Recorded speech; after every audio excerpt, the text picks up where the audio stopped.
Blog Talk Radio. Here at ACO Radio, American Communications Online, or any affiliated stations or websites are not responsible for what guest hosts or call-ins may say. All programming is intended for informational and entertainment purposes only. Hello, universe. This is Planet Earth calling. Hello, everyone. Remember Cosmos Connection, Teresa J. Morris, TJ Thurman Morris, TJ Morris ET Radio. We are all here. Welcome aboard, all you ground troops spinning around smartly on planet Earth, Mother Earth, Gaia, Sophia, all the things we call Mother Earth. We're going to do something today because it's Valentine's. Happy Valentine's, all you wonderful people. I hope you're all in love with life and liberty and the pursuit of happiness in the United States of America. I'm calling in from the great state of Florida. I'm over in the Panhandle, closest to Alabama. I'm in Gulf Breeze right now. It's a little cloudy, a little cool, but still nice to be on planet Earth. And I hope you can hear me just fine. Anyone that wants to call in, please feel free to do so. We're going to do a talk show live today, and hold on just a minute. Answer and end ongoing call.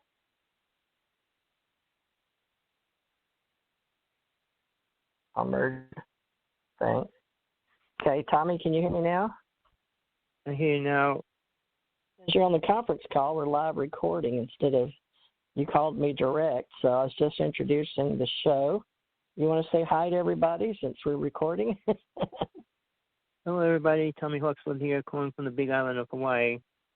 So much going on here in Hawaii, and I'm sure it's going on wherever you live. Between the president, weather, UFOs, you name it, it's all going on. I hope you're aware of it and what's happening right now. We've been here a long time, and Tommy's the only one that called me just right before the show. So we've got somebody waiting, and it is Valentine's Day, so I'm going to be all about love and light and liberty and the pursuit of happiness today. So, Tommy, you're merged in, but you can hang up any time or you can hang with me. So let's get started. 347-463. You're live and on the air with Teresa J. Morris and Thomas Hawksblood, Florida, Hawaii. Who's this? Can you hear me? Maybe not. Let's see. Can you hear me? Can you hear me now? Tommy, can you hear me? I can hear you. Okay, well, don't know why this isn't working. Tommy, let me call back in. Call into the show. You got the number, 347-945-7207, because it's not recording. It is online. It says we're recording, folks. So just anyway, anybody today, we're live recording. We'll be right back. Thanks, everybody that remembered me today. All right, Tommy, we'll see you later.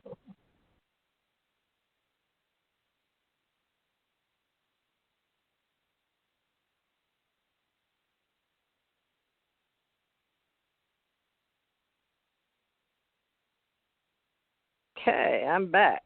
Can you hear me now? Anybody out there? Anybody hear me? I hope you can hear me. This is a strange time, especially with what we're doing in cyberspace. So I'm hoping you're going to enjoy what we do today. If you'd like to join me, you can go to patreon.com/Teresa J. Morris and tell me any of those particular gifts that you're interested in. And hopefully we can help you tune in to what we're doing. I like to use the fact that we use our higher self and guiding you as a channel for higher source and connection to source and yourself. So we appreciate you calling in and sharing today. Like I said, we're in Gulf Breeze, and Tommy is in Hawaii, and the only one that bothered to call in today. So we appreciate you. I see another one here in Florida, 347 number. Can you hear me? I can't hear you, so just letting you know. Tommy, can you hear me? I can hear you.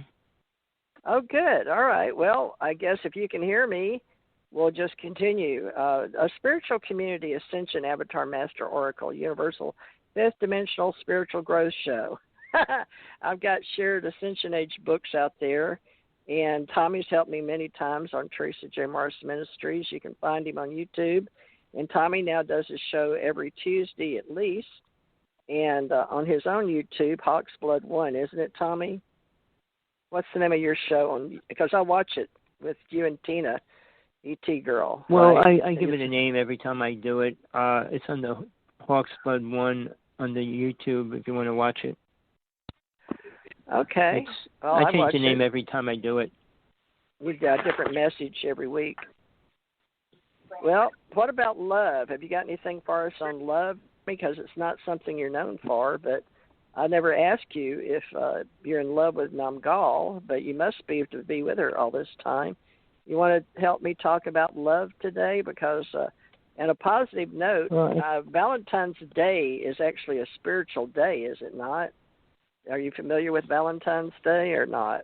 Yeah. Or just how you and I celebrated it in school. Well, the definition of love is so widespread, and it's accepted different ways by different people. And I think very few people understand when somebody claims they're in love with somebody, how far that really goes and how much they're really willing to commit to it. In most cases, people are not ready to commit enough to it to make it really work right or even make it last. Well, let me give the history of it. Let me give the history of Valentine's Day. It's actually called Saint Valentine's Day, but over the years in the 50s, I think they dropped the saint part. But I'm going to read it off of Wikipedia. It says Saint Valentine's Day, also called Saint Valentine's Day, is the feast of Saint Valentine. Now, it's celebrated every February 14th, which is today in 2021. It was a Christian feast day, so there are two early Christian martyrs named Saint Valentine. And so I don't know if y'all are familiar with that, or Christian martyrdom or anything like that, but Valentine's Day, we do celebrate it, and it is a Christian type of celebration for romance, love, and it says St. Valentine, and through the later folk traditions, became a significant cultural, religious, or commercial celebration of romance and love in many regions of the world. Now, there's a number of martyrs. It sounds funny, but there's a whole story of martyrdom in Christian ministry. But persecuted under the Roman Empire in the 3rd century, he was actually locked up. So according to an early tradition, Saint Valentine restored. Oh, I hear somebody. Is that your wife? So your partner. Let's see. Saint Valentine's Day. And then Green called Herrera Butler and tweet the gift that keeps giving to the Democrats. And she writes, the Trump DJ, I'm on mute. Are watching. John, 43 Republicans allow Trump acquitted. Interesting. It must be somebody else. Okay. Okay, it was someone else listening with a TV in the background. Okay, so somebody local, I guess, but it originated as a Christian feast honoring two early Christian martyrs, right? We've got that down. So persecuted under the Roman Empire in the 3rd century, persecuted under the Roman Empire, but he was actually imprisoned for ministering to Christians, okay, I guess during the Catholic Roman type of world. According to early tradition, St. Valentine restored sight to a blind girl, which was the daughter of one of his jailers. So there's all kind of legends that went out about that theme of love. Now, I know the original story, but since he was in prison, the way that they've got this in Wikipedia, numerous later additions to the legend have been related to the theme of love. An 18th century embellishment to legend claims that he wrote the jailer's daughter a letter signed Your Valentine as a farewell before his execution. So additional posts of the St. Valentine's Day performed on weddings for Christian soldiers who were forbidden to marry. So he broke a couple of codes here I guess he was a rebel like Tommy. He didn't necessarily go by the rules. But the Feast of Valentine's was established by the Pope. Now, the first Pope that recognized it was Gelasius, Gelasius the first, in 496 A.D. Amino Domino, which I believe is after death. It used to be of Christ, but celebrated February 14th as an honor to Saint Valentine of Rome, who died on that date in 269. Now, that became associated with romantic love, which is interesting if it's not. I think that's a very interesting thing, but celebrating courtly love flourished. Now, I guess we'd have to live back then, but we're talking about in the now in 2021, but this day became associated with romantic love in the 14th and 15th centuries when notions of courtly love flourished, associated with lovebirds of early spring. Maybe that's where we get lovebirds, things like that. Now, the 18th century England, so we're going back in history, grew into an occasion when couples expressed their love by presenting flowers and offering confectionery, which is sugar, sweets, and sending greeting cards known as Valentine's Day. So Valentine's Day became a symbol, and they used it in today's time, including heart-shaped outlines, doves, wings of Cupid, and Cupid are those little bitty tiny angels. We can talk about those too, which is funny, how those all came to be. But Tommy, if you want to share anything on Cupids too, Valentine's symbols include heart-shaped doves and winged Cupids. Now, I'm just about finished, Tommy. Since the 19th century, handwritten Valentines have given way to mass-produced greeting cards. So in Italy, St. Valentine's keys are given to lovers as a romantic symbol and an invitation to unlock the key to one's heart, so as well as to children to ward off epilepsy, which was a Valentine's Day melody. St. Valentine's Day is not a public holiday in any country, although it is an official feast in the Anglican Communion and the Lutheran Church. Many parts of the Eastern Orthodox Church also celebrated St. Valentine's Day on July 6th, honor of the Roman presbyter St. Valentine, July 30th, in honor of hero martyr Valentine. Isn't that interesting? So is it on the calendars, Tommy? I thought it was. Let me look at my American calendar. Have you got a calendar, Tommy? Does yours say Valentine's Day? We know it. We celebrate it. Let me look. Are you there? It says St. Valentine's Day.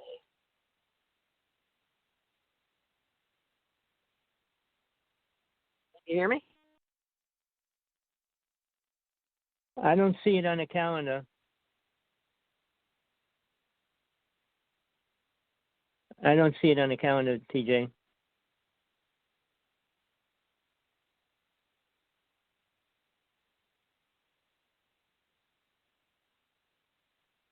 TJ.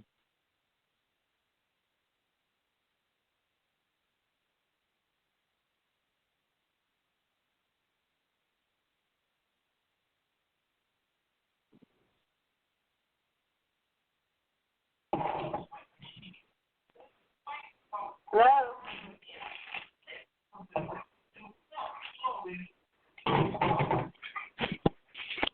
Hello? Hello?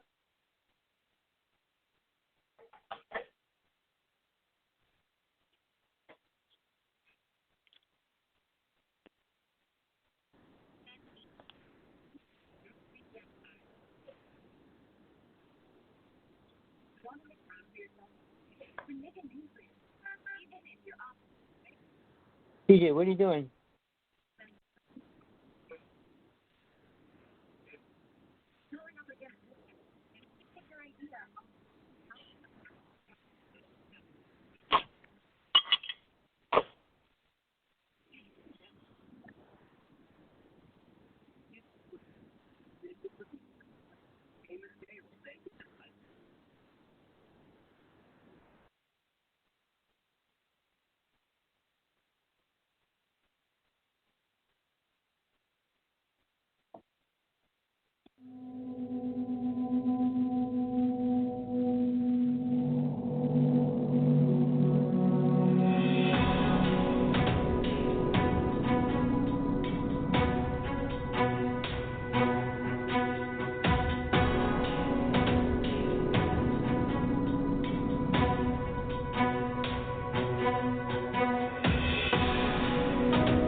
Tommy, can you hear me now?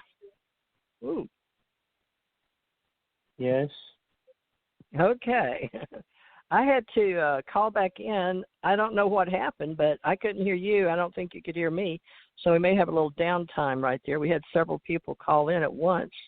And I guess I had 4 or 5 people showing to talk. And so, folks, if you can hear me and you want to be part of the show, just call back in. I'm sorry. I guess because I haven't been on a while, Tommy, I don't know what's going on, or if my computer's got to get classified into, the system or what. But I called back in on my phone, and I'm glad you can hear me. Anyway, so back to Valentine's Day, and people do love different ways. I've got that we're going to do our best to help each person that calls in if they would like to. People are listening. I guess this is a good time for a Spiritual ET channel. But, Tommy, you and I both have shared a lot of life, and a lot of people don't get us. But I know one thing we have in common is sharing dimensions. Now, I've got the 5th dimensional spiritual growth because so many people relate to light workers, truth seekers, those that live on the fringe of what is and what isn't. But you, of all people, being a spiritual universal life evangelist, reverend, whatever you want to call on Sundays, we got together because we wanted to share spirituality at an event more with alien extraterrestrial UFOs. Now, we can talk about alleged alien entities or alien ET, but I'd like you to help me today at a different level, Tommy, if you can. Can you speak from a level of how we are spiritually accepting each other?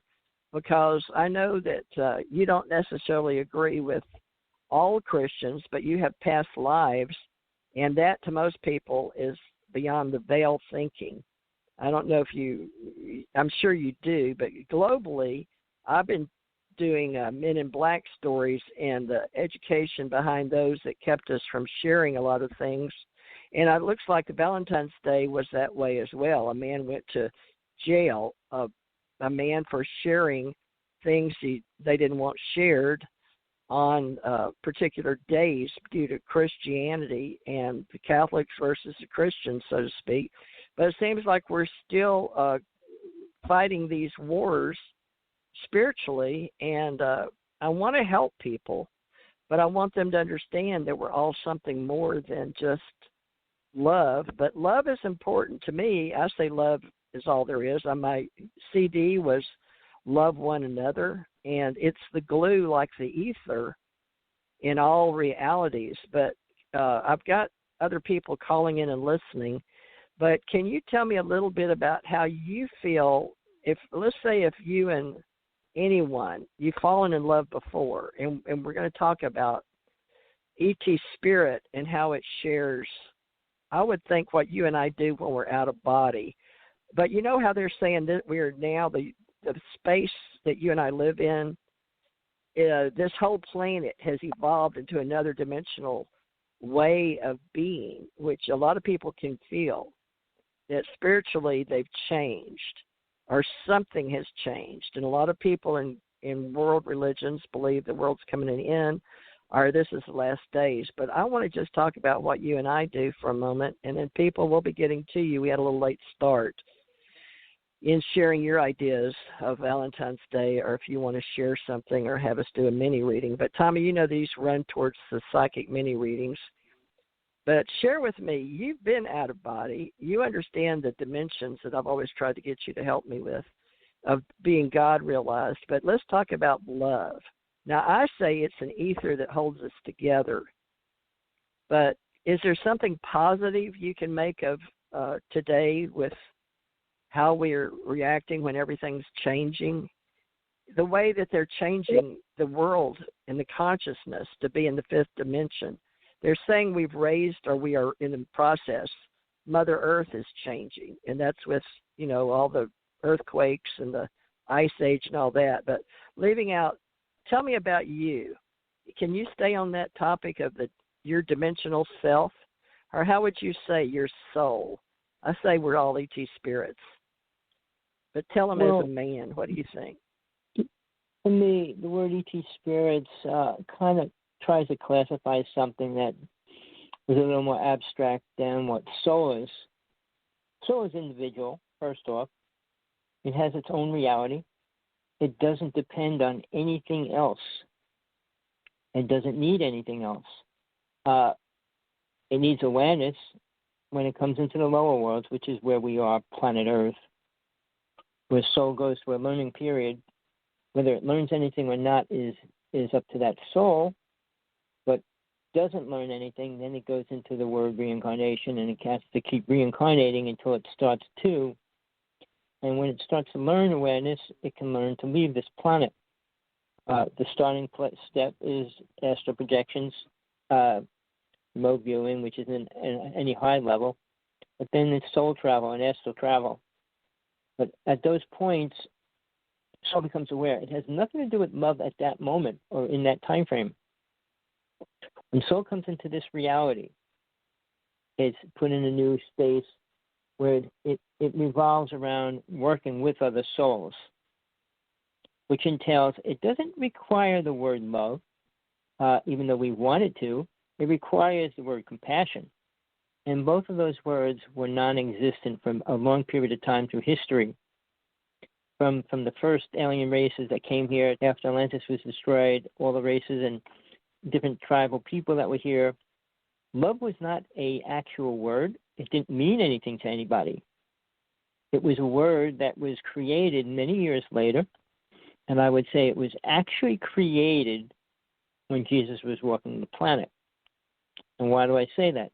Because if you trace every tribal family, people, women were never accepted as something equal or the same. And when we use the word love, we try to make it sound like it's two people that care and appreciate each other the same. So if you go to the Egyptians, the Mayan, the Aztecs, Sumerians, any race, it wasn't like they loved the women. I could say they loved their children, boys, more than they did their women. And that the facts are the way they abused women all through history at every level. Jesus was the first person, and I'm going to just say it from my truth, my experience, from even being there in that time frame, was when Jesus showed compassion to Mary Magdalene. And then he married her, but that's not in the Bible. But at that point, they can see how he related to her. And that was when love actually became an actual word. Accepting a person and dealing with them and giving everything to that person. Mary Magdalene had every ability that Jesus had, but he had to teach her that. He didn't teach all his disciples that even. So he had this connection which all his disciples could see. And in that time frame, all Jesus' followers were married. And, I mean, I don't know when the Pope kind of went back into the male ego thing and said priesthood can't get married, which is a ridiculous idea, considering all Jesus' disciples were. Now, when Jesus talked to his disciples, when the end times were coming, for him anyway, he said, leave your families, leave your children, leave everybody. But there was reasons for that, and it had to do with an abstract, greater idea of what love was. And for people in that time frame, it was hard for them to accept anything, even the word love, even the word God. So, I mean, he couldn't use those words to those people even. He had to use the word Father. I mean, they could understand Father, but they couldn't understand the word God. The Egyptians and Mayan played with deities and aliens. They had no conception of a real God. And it was man through the Bible. It says compassion, according to the internet, folks. We use cyberspace. Love and compassion, but it says compassion was brought up in the 1300s. Compassionate love describes attitudes towards service for others, motivated by desire for the good of the other, caring and value. But it says in Galatians that it was used, so that's in the Bible. So, folks, the Greek, Latin, and Hebrew, and then it became, those were the original words. Of course, we know we've got the Dead Sea Scrolls and that written in Sanskrit, but we go by the King James Version, for those of you that follow what we're doing today on Sunday, and it being Valentine's Day, is love and compassion, sort of sympathy and how it goes together. And before the mechanical problems, I discussed the actual Valentine's Day today. But we want to make sure that you understand what we're doing with your soul and spirit. And Tommy is good at that in giving us explanation. But love and compassion, we're going to talk about that, and then dimensional travel. But it says the first records of the word compassion came from the 1300s. Latin meaning fellow feeling, or from compate, to suffer with, compassion and sympathy. Now that's according to CompassionDictionary.com. So Jesus landed, it says, and saw a crowd. He had compassion on them and healed their sick, and a large crowd from the town was with her. When the Lord saw her, his heart went out, and he said, "Don't cry." Then he went up and touched the bier, B-I-E-R, they were carrying him on. The bearer stood still. Now, what does that mean? So that's what you're discussing. Is you do talk about the Bible an awful lot, and this is according to the Holy Spirit of the epistle to the Galatians. But the fruit of the Spirit, love, joy, peace, patience. So apparently he did say some things that the Bible records. Well, here's the thing. Man wrote every word Jesus was supposed to have said. Man was still ignorant at that time as far as love goes. So even 100 years later, women were still not accepted the same, and that's why Mary Magdalene was never put into the Bible as anything important. Well, that was sad. Due to King James, you think, or that go back to Constantinople and King Constantine? It goes back to men never respected women, as they still don't today. Most men do not respect all women. They respect the women that they're supposed to be dating or married to for a period of time, and usually that fades away. The whole concept of love is a lot more complicated than anybody wants to give it credit or even energy to feed into it. Because when we say compassion, well, compassion goes along with it. But when you form a relationship and you're falling in love, you have to work a lot of things out so that the compassion can grow. Because if compassion doesn't grow, it turns into anger. So between the two words, love and compassion, if you don't have both working together, one will destroy the other. You could say you love a person all you want, but if you're desiring somebody else or you're desiring something different, it slowly deteriorates the compassion as far as caring for the other person. If you love a person in this reality, in this level of awareness, you don't hurt the person you love. Well, in people reality, do it all most the time, people do. And I know a lot of people that are married right now. Truly don't love the other person. Fighting to one level is one thing, but when a husband or a boyfriend leaves and cheats and separates, that's totally separating from the contract of being in love with somebody. So, I mean, in the Jewish religion, you can't get remarried. I mean, you're married to a woman. I mean, the whole concept of that, it's changed to the point where some countries a man could have a daughter could have 3 husbands and things like that, or 3 wives or 4 wives. I mean, perception is based on, in the United States, on man's perception inside the United States. It's not based on everybody else's religion and way of life. I mean, tribal people look at it different. I mean, in the one country, it was a native tribe. They were all sterile. And there was only one girl that was given the right food with the man that was given the right food, because he was the only one that was able to have sex, and he repopulated the tribe. So, I mean, the concept of where love fits in with sex and how we relate to the word love, it's not informed enough to understand the situations while it was being said or being used. Today, man says they love a husband or a wife, whatever.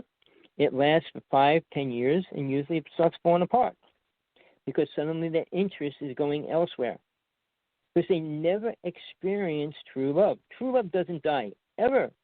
It's an existing energy that stays within soul, even when soul leaves the planet. And I'm not using the word attached to it. I mean, you could be attached in this reality, but if you keep that attachment to, like, say, you split up with somebody, And when you're dying, if you're still attached to that person, it could bring you back to this reality and reincarnate into this world again. So the attachment to love is very dangerous. While you're living and you're with a partner, you should love that person. I'm not saying you shouldn't. And you should be putting as much as you can into making it work and making it reality. But when you back up and go into the aspects of, okay, what are you doing now? In a relationship, love has to grow. It's just like a plant. If it doesn't get fed, it will die. Love has to keep growing. It can't be a stationary thing. Well, I love you. I'll see you tonight. And then tonight you come home, watch TV, you say, well, let's have sex. And I mean, the limited connection of what love is to an average person nowadays is not basically their fault. It's basically the conditioning of life we created. But in the older days, women were slaves. They were nothing more than that. Sex slaves, work slaves. They were never like equal to a man. And now with the word equal rights, women lose aspects of who they are as far as a man loving them. Because women want to go to in Vietnam and the wars, and they started then, and allowing to be going on the front line to kill people. Killing takes away the definition of love completely, whether people want to know that or not. Anybody, anywhere, any place on this planet, it separates the word love from a person. Well, I love you, but I'm going to kill this, or I'm going to kill that, or I'm going to kill you as well. It's not a reflection of love in any way. And when you do that, you already created enough karma that you won't be able to leave this realm when you die. But people don't want to hear that. People want to hear they're forgiven, they can do whatever they want, and go to heaven. And then the next step is understanding heaven. When you start learning, like when I say you become aware, a soul that has awareness, understanding how soul leaves the body. The body is not who we are. And what we do for other bodies isn't who and what we are. We believe it to be because we were programmed to believe it is. Well, mankind was always slaves all through history. After Atlantis went down, man was always a slave to work, a slave for the government. And the rich people, starting in when they created the Constitution, made sure that that was the way it stayed. Now, I mean, we're trying to give rights to women that are pregnant and all those little things that revolve around how a family learns to adapt to each other. Well, yeah, and love, soul, and spirit. How do you separate it?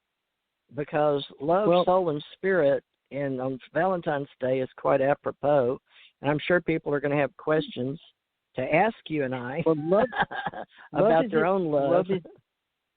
Love is an easy word to say. It's a much harder word to understand, and it's a really hard thing to experience and stay within it. If you love something, whatever it is, I'm talking about a live thing, not a car, a house, or a boat, or nothing like that. If it's a person, that's a different kind of love of an object, right? I just love my love car, love my boat, but we don't mean it literally. That's people mean they love a tree. The ontology. I love that tree outside. If a person says they love a tree, that's literal. They love that tree. They put their arms around it, they hug it, they talk to it, and they get voices, they hear from it. So that's a totally different aspect of love. I'm not saying it's not. But we have to go through different stages. There's poems about that, St. Augustine's, growing all types, but love quotes, meaning, all kind of different meanings. So love for anything, but go ahead. Well, I never had a dog. I never had a dog all my life, and I had my first dog. I never realized how different it is when you love something that's completely willing to give all its love back to you. I mean, a dog never stops loving you, and it's always there for you, not like a person. It's even more committed to a person's love than anything else. So if you have that, or if you never experienced, you're missing something incredible. Because if I didn't have my dog, who I have now, I would have never understood why these people say, I love my dog so much. I'd rather kill a man than my dog or a dog. But understanding of love is really complicated. And most people don't want to get into the deeper aspects of a relationship, what it means to a relationship. And basically, I can talk about that great because I did a show on that. And I was saying in a relationship, it has to be upfront who you are. Lying, cheating, stealing, and all those kind of words, starting a relationship, because love can be shattered instantly. If somebody does something wrong, it could end the relationship instantly. So love, fake love, real love, when you commit to each other, and I say this, it's a number, it's a percentage. I mean, most doctors and speakers will say it's a 60-40 thing, all marriages. Meaning somebody always has to give and somebody always has to take. But that's not true. It'll never last, ever. It won't go into the higher states ever as well. Because there's always that, I have to give this up. And that's not love.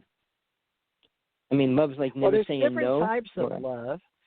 The English word love is, for reference, folks, I'm using Merriam-Webster because we're talking about internet, cyberspace, culture, love, and today on Valentine's Day.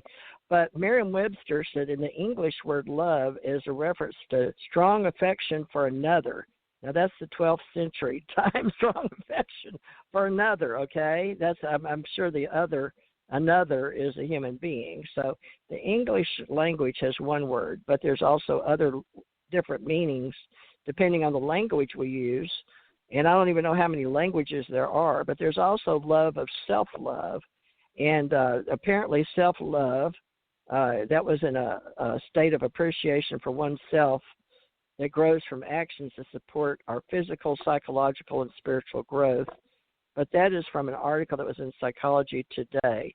Now, Tommy and I are sort of talking about loving one another, but Jesus was supposed to have given his life.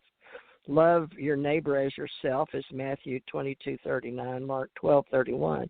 But also it said the foreigner residing amongst you may be treated as your native born. Love them as yourself, for if you were foreigners. Now that's in the Bible, folks, Leviticus 19:34. If a lot of people say they're not Christians, they don't believe in Christ, and I was told a Christian is one that believes in Christ. And hopefully a Christian that follows means they understand the love that Jesus gave his life so that we may have life to know the Father, his Father. But that could be natural love and care for ourselves through reading the Bible. And some people say if you're a Christian, it just means the goal of natural love being transformed into spiritual or Christ-like love. Now, Tommy, you're helping us sum up what love is, but the love for others, God loves for others is, we say all the time, do no harm, but love one another. If sin is lawlessness, or in any other thought, the voidness of spiritual love is lawlessness. Now, you said you weren't a Christian, but you do believe in Christ. So I don't know how you get around that, but we won't get into that debate. Yeah, but tell me about love. Let me just say, Jesus. All right, love. Let me say this real fast. I don't say I'm a Christian because I don't believe in Christian beliefs. Now, when I say Jesus was alive, Jesus was a real person, I don't say he's God. I don't say the things that Christians say. I don't teach what religion tries to teach people, because Jesus isn't who they think or what he is in reality for me, because I was there in that lifetime. He wasn't what they say he was. He was the most God spiritual said, person. Love us or teach us, but whoever does not love does not know God, because God is love. Now that's 1 John 4:8. That's, folks, you can look up the source as Christianity.com, right? So John there's wrote different Revelations types of love. as well. Well, again. And we usually go by Matthew, Mark, Luke, and John, the 4 books. Well, 2 of them were disciples, and 2 of them. But see, 2 of them were disciples, and 2 of them were evangelists. So the concept that the 4 of them were all followers of Jesus, they weren't. So one followed Peter, and the other one followed Paul. So the definition of the 4 disciples are not, aren't the 4 books of the New Testament. And I'm going to get into that right now because there's just too much there. I want to just finish this. I do not teach Christianity. I do not believe in what they believe in, and they do not believe in what I believe in. They don't talk about soul leaving the body. They don't talk about reincarnation, and they don't talk about anything beyond the physical plane because they don't know. So it's a religion or a path of unknowingness, trying to accept an idea that was written by a man. if you ever follow man's ideas all through history, it never led us forward. It never moved us to a better place. I mean, after Atlantis went down, which was the only time love was truly 100%, after that went down, man has become mass killers, rapists, murderers, and all those kind of words, abusers and thieves and all that. So you believe in this is, do you believe in, I know you do, Lucifer, Satan, and hell, or this is the prison planet? Because we should be talking about love and compassion, but at the same time on Valentine's Day, people know there's a demon, and you know the Lucifer TV show, you like it. So there's different types of love, agape love, and there's God's love and Jesus' love, you know, all kind of love. Even in the definition of those words, the definition of Lucifer, he's an angel of light. He fell with Michael and Gabriel. They came down at the same time, but Lucifer was the most powerful. All right, he controls the astral plane. All right, and there's 3 people there that work with him as far as the gods of that realm. But getting back to Satan, Satan lives here. Satan's army is here, not in the astral plane, not in the higher realms.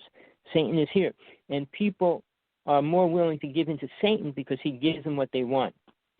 I mean, it's a phrase when they say Jesus, whose father would not give their son anything they want? But again, nobody's given what they want in general. So the concept of giving is another concept of a man's ego. Teaching women about love. How does a man teach a woman about love when a child's born, when a young girl, a young boy? How do they teach them about love? First, they have to procreate. So before love, you're talking about men and women.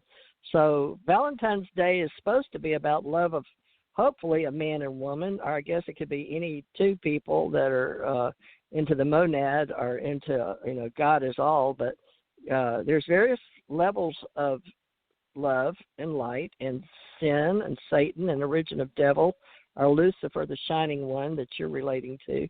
So helping us out, folks, today is how do we live with each other and love one another? And that is Jesus saying, love one another. But there's evil in the world. So we're not saying that there's not. So it's emotions, but compassion and love.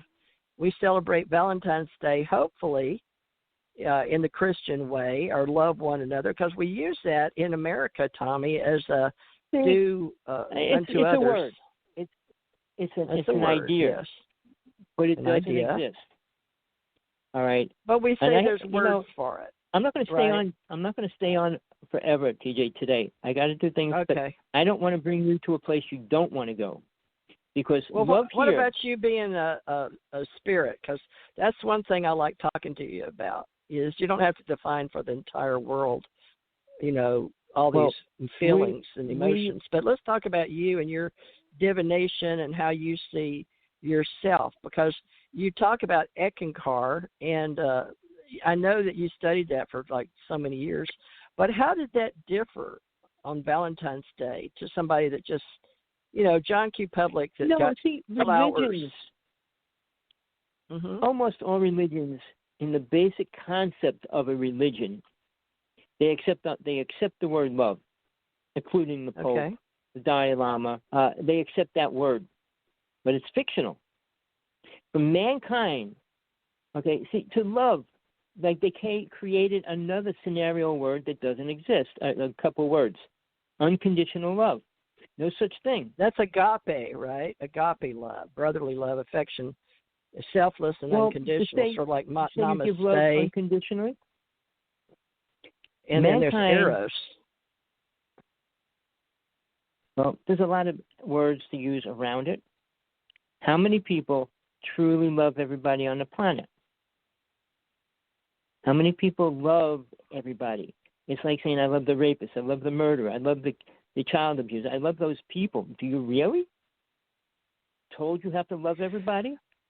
Well, we say things in general. So that's the thing. No, you're not general. What's accepted? Oh, I'm not general at all. Well, tell people about you, because you're a very interesting character, and people either love you or they don't, but that's sort of the way it is with me, too. But the Bible love is one thing, we can agree. But you are talking about when you leave your body. right? Your love Right. for coming back to don't earth, search I out love. guess. I do not keep search coming out back. love. No. See, here's the thing.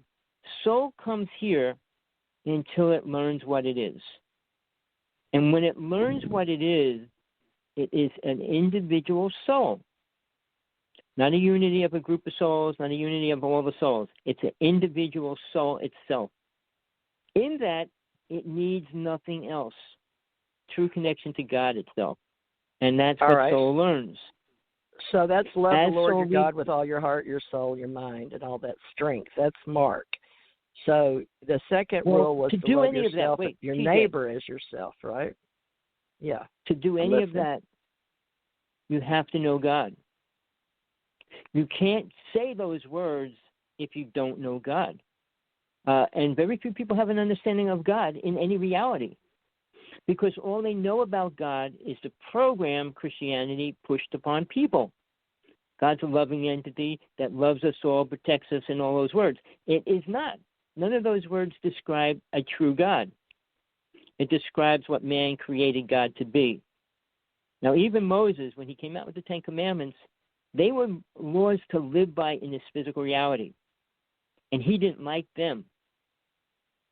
So he had to create 613 more laws about eating, about clothes, about nudity, about everything. So he became his own God in his own right. And people accepted him as that. Well, he's the one who told us to love each other. Jesus was the one. In Mark it says Jesus said, okay, because he said one of the teachers that were there with him debating that Jesus had given them a good answer. Of all the commandments, which is the most important? Now, you may have been there because you incarnated as probably were there. He said, the most important one, answered Jesus, is this. Hear, O Israel, the Lord our God, the Lord is one. Love the Lord your God with all your heart and with all your soul and with all your mind and with all your strength. Now, he's separating you or me or whoever he was talking to, I guess all the people that were listening to this.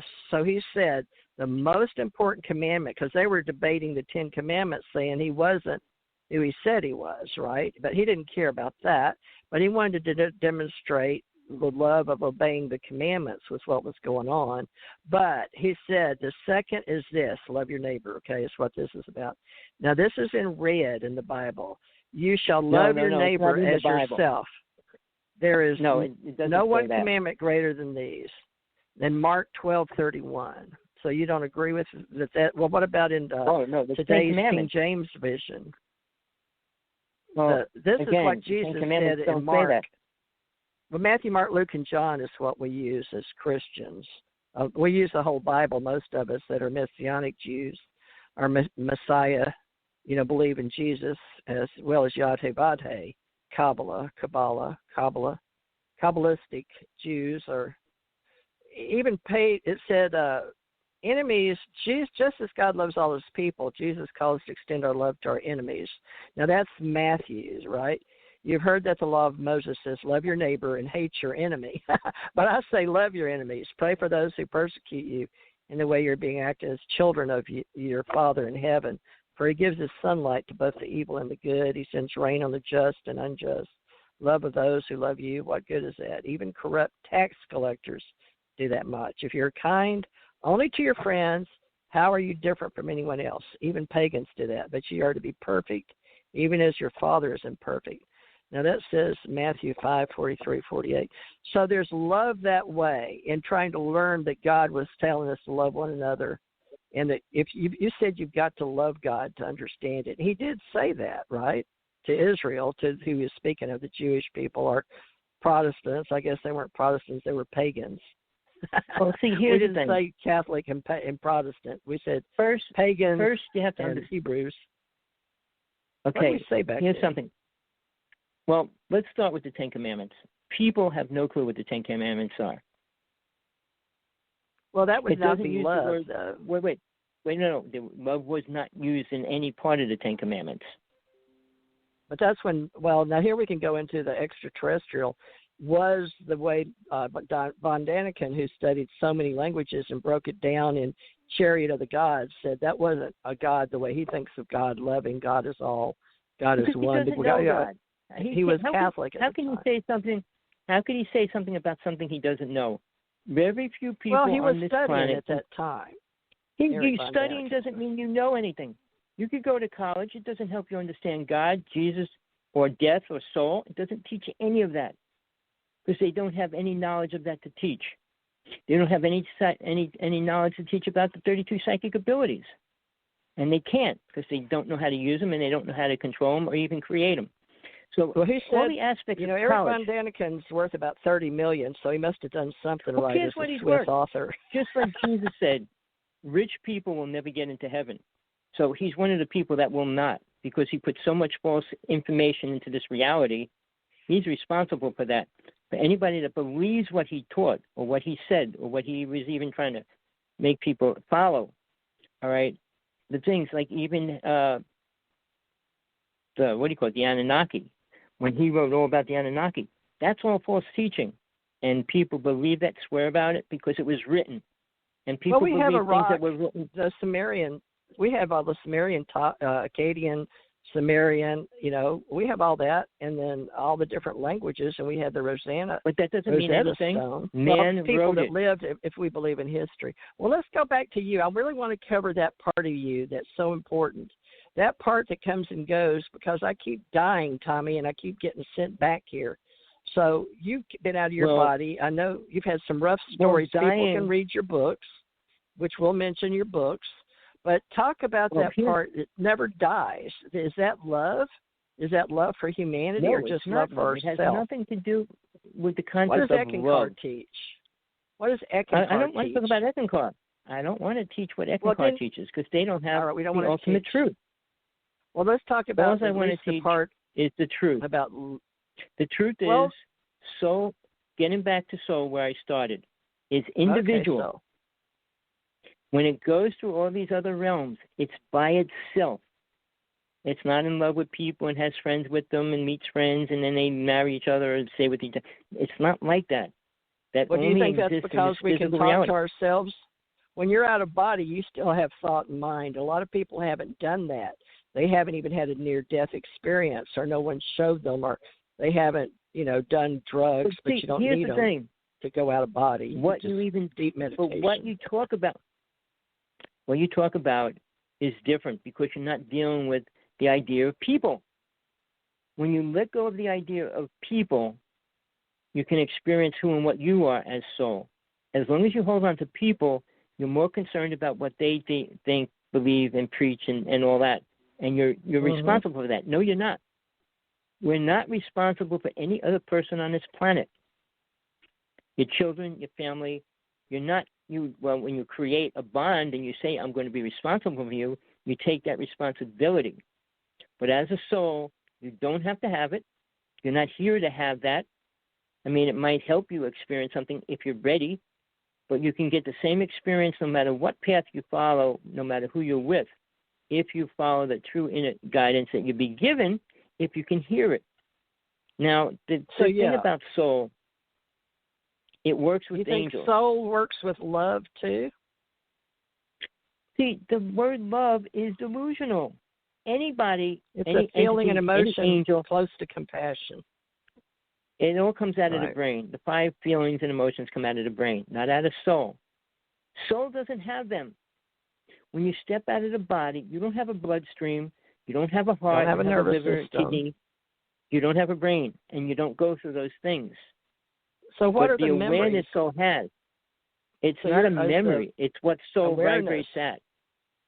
Right. That's the proper word. Awareness of itself, of how it vibrates and how it gets on the current that flows from God down to all these realms to soul itself. That's Let me get this person on here from Southern California. Hi, California. Hello. Can you hear me? Hello. Yes. Hi. Yeah, hi. Hi. Who's this? Hey, it's Nathaniel. Happy Valentine's Day. Hi, Nathaniel. Tommy, do you remember Nathaniel? He did a show with us a couple of times. He's a number person. Nathaniel, you've been listening to me and Tommy. It's Valentine's Day, and it's hard to explain exactly how to be who we are in this day and time. How do you think Tommy and I are doing? Does it make any sense? You've got good insight. Yeah, well, we're really in a transition now. We're going through the dragon years now from 2020 to 2027. And we've really, initialed a great change now. So, feeling the change, how do we grasp for words on Valentine's Day for love and compassion? Do you think we're going to move forward the next 5 or 6 years because it's like the Roaring '20s? But back, instead of doing the jitterbug and all that, what's the new dance, Nathaniel? The dragon dance? No telling, though. It sounds like, we're going to have, we're really having a hard time in the world, actually, I think, with all the, all the COVID and, all the problems. Well, Tommy, Nathan, what was your background of your soul? Have you been out of body or near death, or do you practice as a practitioner any particular world religion or no religion, or on Valentine's Day? There's lots of stuff I know that Saint Valentine, he did get murdered in the 3rd century, right, by the Romans, right? You mean how he was killed in 13th? I don't know. I know he was a martyr, and we celebrate today about that. But I don't know that he was burned. Tommy, do you? Oh, I don't know. No, I don't know. Not really. I don't either. I know he was a martyr. He was in jail. St. Valentine's Day Massacre, that's different. St. Valentine's story. Now, some people say that St. Valentine prayed for the sick. But let me see. It says, it was supposed to be his love story for one of the jailer's daughters, is the most famous while he was in jail. So it says, here's a history thing.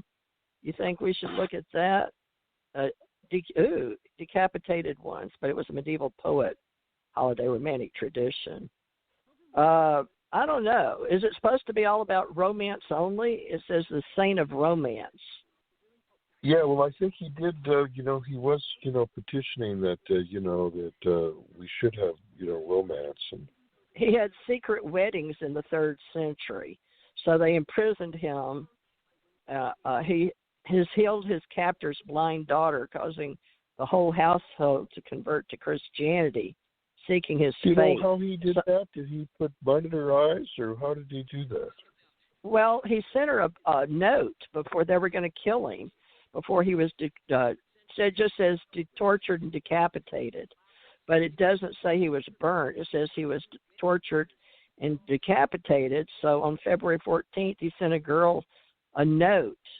I guess maybe it was romantic, or people thought it to be that way.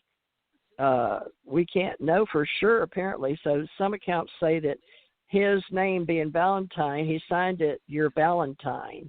So that note, since he was marrying people when he wasn't supposed to be. Now, why they converted to Christianity after that, it said 2 distinct historical characters who said to have healed a child were imprisoned and executed. St. Valentine.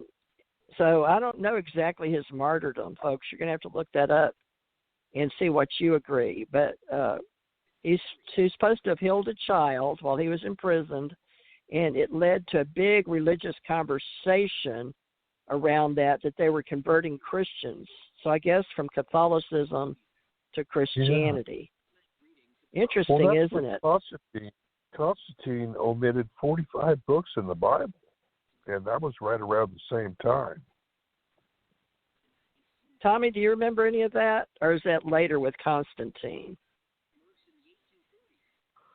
Well, that basically all those books came out over the past 100 years. Most of those books came out. You mean after the St. James? Yeah, version. they were founded. I mean, they were King found in James, caves and things like that. Yeah. All the you're other talking about followers the older of Jesus. ones. The Dead Sea Well, the Scrolls 45 later that on should by have the been shepherd. The 45 that should have been in the Bible. Including, okay. Well, the history is important. We call it V-Day, too. That doesn't even make sense. But they call it Valentine's Day. And, folks, we celebrate it, and we're hoping that you can get a little understanding about it. So, Nathan, you brought up, he was martyred. Okay, so it says Valentine's Day is named after St. Valentine, he was a Catholic clergyman who lived in Rome during the 3rd century BC. So this day contains vestiges of both Christian and ancient Roman traditions. But the history of this day is a story of a patron saint shrouded in mystery. So I guess there's some mystery around it, but we do celebrate February 14th. Now, it's said back in the Roman day they had the Feast of Lupercalia from February 13th to the 15th, where men sacrificed a dog or a goat, and that they had slain animals during that time were used to whip by men to whip women. So, Tommy, you're bringing out a good point. The fact that young women lined up to be whipped by men. That's ridiculous. He was beat to death, and then he cut his head off. Dang. And why were they beating women? Why were they beat women? Is that to show superiority over women? Cruel. The Roman soldiers were very cruel. Said they were trying to stamp out the remaining paganism, but that Rome had become Christian and the Catholic Church was trying to get rid of pagan fertility rites. Proclaimed 14th day, St. Valentine's Day, establishing the feast of the Catholic calendar of saints. Wow. If we really study all the world history, but Valentine's Day linked with love. You would realize how nothing relates to the word love?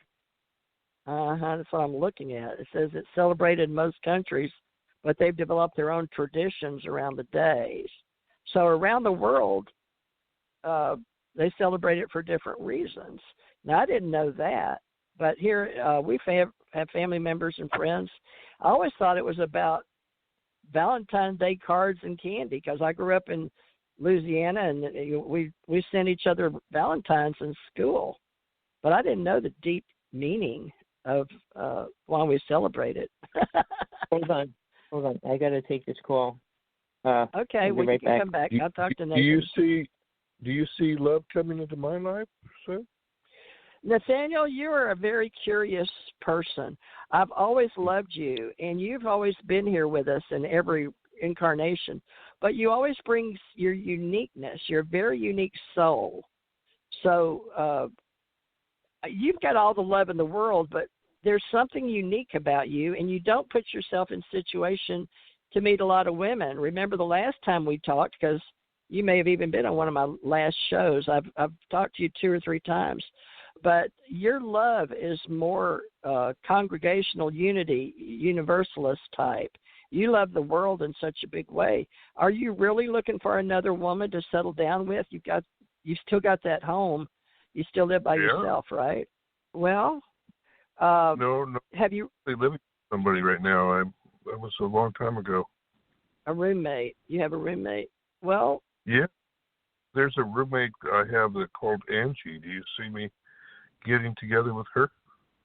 I really don't. I keep seeing this woman with you, but it's like you can't get in the same room. So you haven't put yourself out there. But with COVID-19, we were fighting that last year with your, romanticism. Do you want somebody? Are you reaching out yourself? Because, talking about Valentine's Day is a good day to talk about love. So having compassion for others, you have to be involved with other people. So how do you see yourself in that change? Today is Valentine's Day, and putting yourself out there like, we should be doing if we want to meet people. Are you strictly using cyberspace for your reality check with women? Because you and I talk this is the first time this year because I haven't been doing much because of, like you said, COVID-19. But we haven't even really got to know each other over cyberspace. I mean, I can see you, but it's like an avatar sees you on spiritual. You're in our spiritual community. Do you want a romantic relationship with a woman? Yeah. Have you talked to Angie about that? Oh, we talked about a lot of things. I've actually just met her, and we just moved in, so. Well, let's see what really grows. Yeah. She's interesting. Well, did you look at your signs? Are you compatible? Yeah, somewhat, yeah. Did you look at your intelligence factors? You're 16. I don't know if you look at all that, but you're a very interesting person. And well, someone said I had a lot of gold in my aura, and that means I have a lot of wisdom and stuff. But I sure know a lot about a lot of different things, and like you're talking about the Anunnaki and all kinds of stuff. And you've learned about all that, right? They have ironic insight and stuff, but we should really enjoy the now as much as we can. I don't know if you're being in into love the Bible. now. Yeah. Yeah, I'm into the Bible. I'm into all world religions, but mostly the Bible because I was raised Christian in America. Yeah. So. Well, time prophecy seems to be, lining up with all the, the riots and all the, Well, that's what they've been saying since I've been on the planet. But, we die and we come back. We die and we come back. And that's the story of ascension that I think Jesus was teaching. But to love God, Father, Source, and use the Holy Spirit. And the Holy Spirit came down on Jesus. So I believe in the stories. You can believe or choose not to believe. That's your choice. But even with me dying and coming back in human form, I still believe that Jesus, I use the Holy Trinity or the way, the truth, and the light of Jesus because he showed us how to ascend. And in this fifth dimensional realm, we're all supposed to be learning how the ascension age works. So, I don't know. Do you feel like you're just, what immortal beings are. That's what we are. We never die as souls. We're immortal souls. So the extraterrestrial doesn't mean hate. The extraterrestrial means you're of an ascended soul. To me, you can ascend and descend just like Jesus did, and I believe that's what he taught us to do. What do you believe? You believe in ascension? Yes. Good. I do too. Now, that could be part of our law of attraction in our relationship, how different people have different feelings and why certain people are attracted to each other. INTJ or ENFP or any of with your numbers, you'd be very good at that. With intelligence, words, personalities. Oh, yeah. Do you know what Angie is? How would you describe her? Loving, giving? She really has a pure heart and seems to be very loving. Well, that's good. Are you with her today? Not, I've just met her, so I thought that she was really nice, but I think she's, we had a good conversation about a lot of things, and well, do you feel like you can give more or receive more? Because it's always said it's more blessed to give than receive. So we have to be giving, and we have to be creators, right? And just loving and showing compassion and caring. So we say caring is love and love is caring. Did you give her a gift today? Or are you a gift giver? You don't have to, but did you think of something? But I might do that as well. I think that would be nice because you're a man and you're seeking romance. and you're just getting to know her, and you're just roommates. But if you haven't had a romantic coupling, I would say start with something easy, like a nice, Dollar Tree gift card or something. But just saying as friends, you're interesting in exploring a more compassionate relationship. I don't know, compassion may be too strong. So if you've just met her, y'all haven't got into the chirping love, letting her know how you feel yet, right? Yeah, I got to see how it develops. She may not be interested, but I don't know. Yes, she may not be sensitive to that story relationship. Yeah, it's hard. That's why we study personalities and love stories, is we want to know more about individuals before we give of our hearts, right?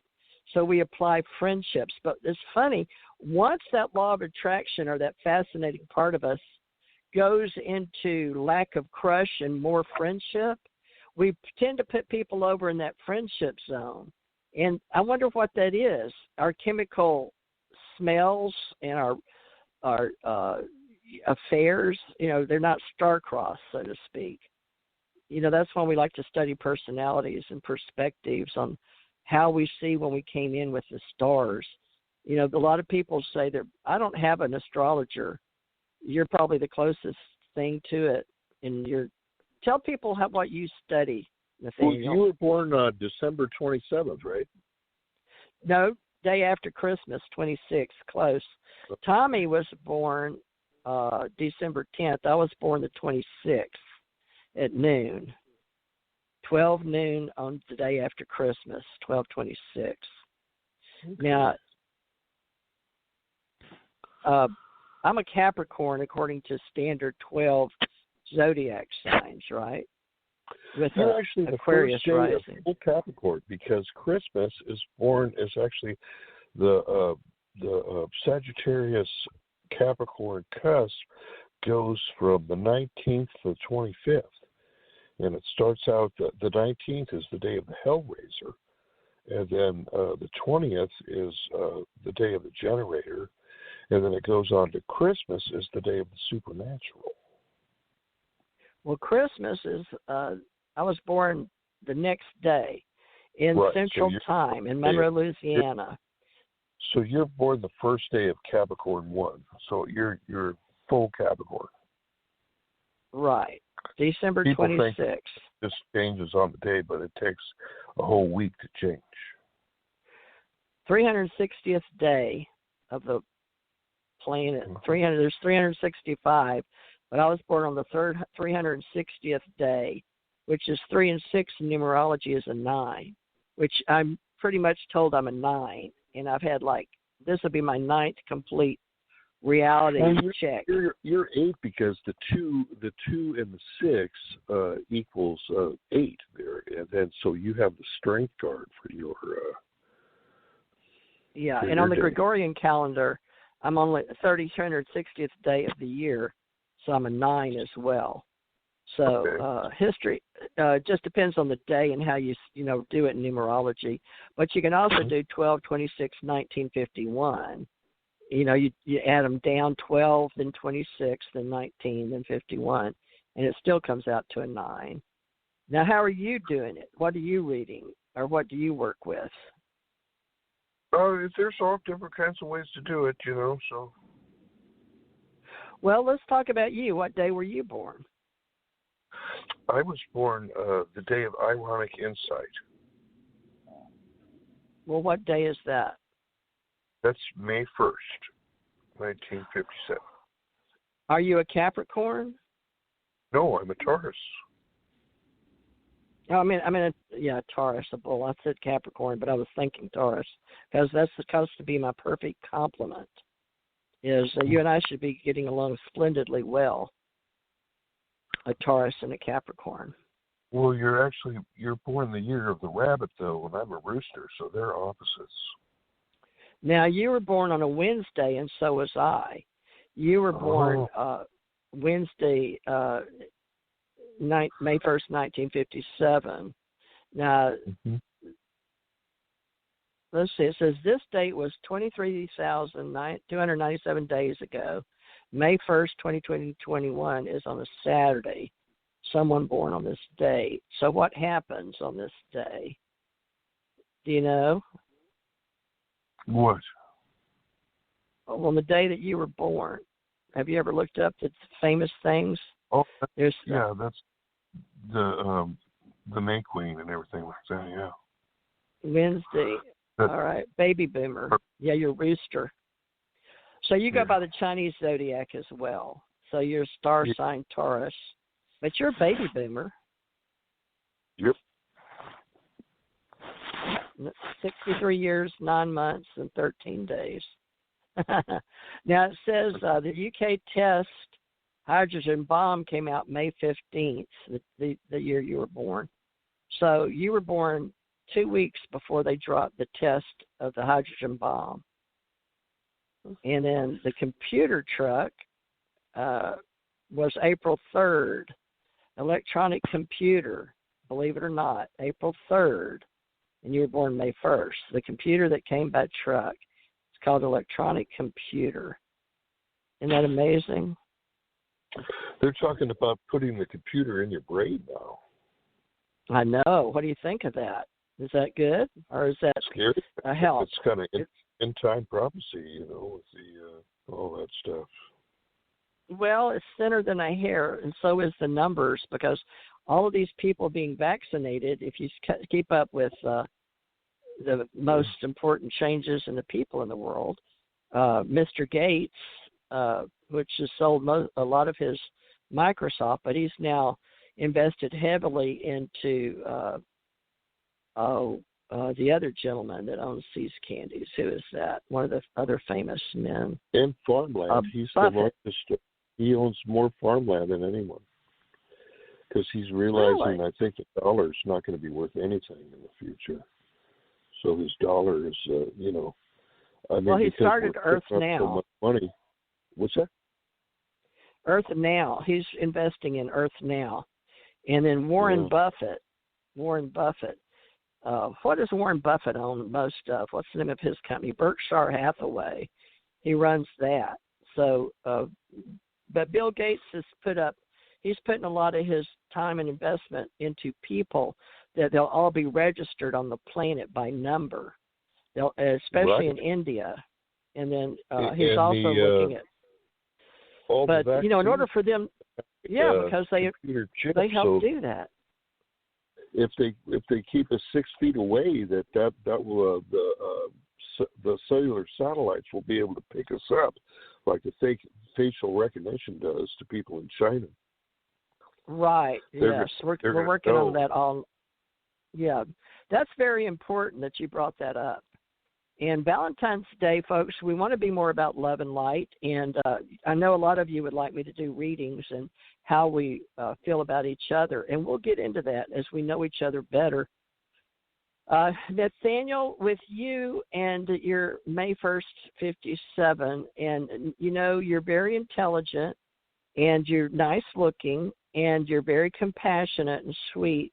And maybe with you haven't retired completely. You're still working, right? No, I'm working. I used to have my house paid off, but it didn't work out like that, and I've really had to work for a living recently. I lost mine too in the 2008 deal because I have had lots, and I've been rich and I've been poor. I should have sold in 2005, and I would have been able to walk away with about $500,000, and I lost it all. Well, it's okay with it's behind you. Everything is a lesson. So especially on Valentine's Day, we need to know what's going to be good. And so what's going to be good is us learning from our mistakes. And the baby boomers, we don't get to participate, most of us, in the retirement money with, that people ask if you have a pension to fall back on, because so many of us got hurt in the stock wars of 2008, me included, and that was just not paying attention to the entire reality. My husband was very sick, and he died in 2015. but I still love him, and I still believe that he is a forever immortal, and that we go on forever, and that some people believe that they're people they buried are just sleeping. But, Valentine's Day is about love and compassion and how we feel about others. And soul, to me, is immortal. Do you feel like that you are going on forever, immortally? Alleged extraterrestrial? Dreams at night where I go on. I had some awesome dreams last night. And sometimes, like, I don't know if have you ever heard Kat Carr? She's supposedly been to heaven and hell. I don't know if you believe in hell, but I believe life is what you make it. Yeah. So if I believe in heaven, there must be a hell. The angels, she's kind of big. If you look up Kat Carr, she's been to heaven numerous times. And I have. How are you saying that? Car with a C? Because when I pull up Kat Carr. She says the angels told her to dye her hair like pink on the end. What? But she, Hold on, somebody's knocking at the door. I saw some of her stuff. I'm on the radio. Oh, hold on just a minute. He's delivering a key. Stand by. Okay, is everything okay? All right, you're back. Okay, thank you. Okay, if your girlfriend didn't show up, yeah. All right, have a night. Thank you. Tell your daddy to bring me some food. That's my next door neighbor.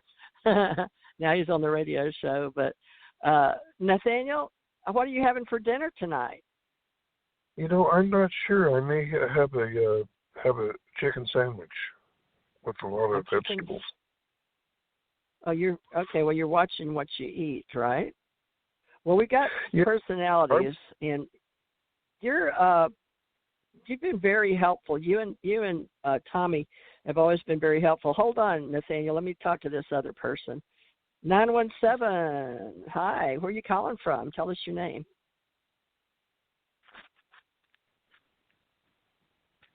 Can you hear me? Hello? New York City. Hello, New York City. 917. Hello? Can you hear me? Guess not. Well, they may be just listening, but I could hear them rustling around in there. Well, Nathaniel, you've always helped us keep people, on track and helping each other. But what is that you study? You study a particular discipline or something with numbers, and what do you call that? You have I'm trying to find the name for it, but there's different things. There's so many different things. I've really been a dabbler, so there's so many different things. You're a dabbler. Okay. Well, metaphysically speaking, would you consider yourself a metaphysician? I call myself a metaphysician. Hi, Angie, on radio. Okay. Well, that's good. Who are you talking to? That's a daughter. She just came by. I love you. Okay. Bye-bye. All right. My daughter dropped by and said hi on Valentine's Day. They spent some time together, some of my relatives, over at my other daughter's house, and I just chose to stay here and do a radio show. So I need to get back in the swing of doing this on Sundays again, just to let people know I can show up and help them with Dear Abby or, their love issues or spiritual issues and how we all fit together, because I do my best to create a spiritual community that I can pretty much recognize people, but we don't really have them sign up, so to speak, unless they want to go on Patreon or do social media with us on Facebook. But I have various domains building websites, right? And then I occasionally do psychic readings and use tarot cards, things like that. But, a lot of people with this religious thing, being that many of our channelers, we actually are mystics and Christians, which it really blows people's minds, because if we believe in ascension and believe in Christ consciousness and the soul, a lot of them have been taught people that use tools from the old pagan days aren't great. But actually, I believe everything we've got, spiritual, metaphysical, and parapsychological, using our tools, we're all extraterrestrials. We all have sixth sense. and we all can be precognitionists. Now, tell me something, Nathaniel, about you and how you have seen yourself in the future, because you need to look forward to being you, and that means an immortal soul inside your vehicle, right, your body that was created May 1st, 1957. So can you set up something 5 years from now? If this is 2021 and you talked about what's going to happen, because, I'm really thinking that the rapture might happen in September or October. Well, people all make their own rapture individually because we're all unique. And we're all from the same source. I really don't know what the future does hold. But been a lot of stuff going along. And who's that one guy? Marshall Jordan. What's his name? He's about Jordan 80 Maxwell. now. Jordan Maxwell. That's it. He's really thinking something's going to happen around September, October, that we really may be going kind of mad or something. So Well, we are what we think. I like him. He was living here in Florida, but I don't know where. I think he moved to California, didn't he? I'm not so sure. I just saw him on a interview with Donut, and he was kind of poor. I think he said he's been really nice to people, and people have ripped off a lot of his books and even his shoes and stuff, and he's been really nice to people. He sure didn't look as good as he used to on some of the TV shows and stuff he did. Right, yeah. Well, he's got JordanMaxwell.com, folks. He's written several books. Yeah, a lot of people's books, Matrix of Power and History of Physics. He was very instrumental. He was born December 28th, 2 days after me, but he was born in 1940. He's 80 years old. But, yeah, he's had a little rough time. He was born in Pensacola down here. But, yeah, you're right. Now, he's one of the world's famous authorities on modern conspiracy and ancient religions and movies, the Illuminati, Zeitgeist, the movie, Metaphysia 2012. But I do know what you're talking about, that he doesn't have the kind of money. Many of us as baby boomers don't have what we thought we were going to have, but we're still moving forward. I do a lot of money. I have a couple of lawsuits here, and I may get over $1 million in one, I'm hoping, but it may not be that much. But I'd sure like to have enough to, not work and, be able to. I'm in Sacramento now, and I would either like to get over to Florida or at least Tennessee or somewhere. I don't really like California very much. I like Southern California a lot better, but Sacramento, I really don't like Sacramento. Yeah, Sacramento, I've been there many times. To me, it's fine for those that are born there. Now, Jordan Maxwell, it says pseudonym Van Russell Joseph Pine. So I've got to translate this into English from German. But he was actually a writer and researcher dealing with theology, etymology, and occultism and secret societies. But his name is big in the world of conspiracy theory, along with Michael Tessarian and David Icke. I'm sure you know who they are. And he spent 3 years as an editor for the Truth Seeker magazine and then CBS TV network, and then presented his own radio show under the ABC banner.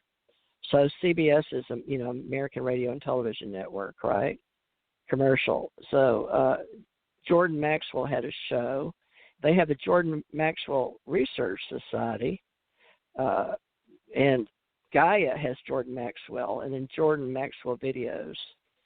But you think that he believes something September. Well, to me, I've heard people doom and gloom, especially in Christianity, all my life. And I never go for the doom and gloom. It's kind of different now, but see, they said Israel will become a nation, and it did in 1948 after it had been a desert for 2,000 years after Christ was crucified, and somebody was trying to figure out from Russia or somewhere how something about prophecy, and well, then Russia was a Christian nation and Israel hadn't been born yet. But then Russia turned communist or whatnot, and then Israel became a nation.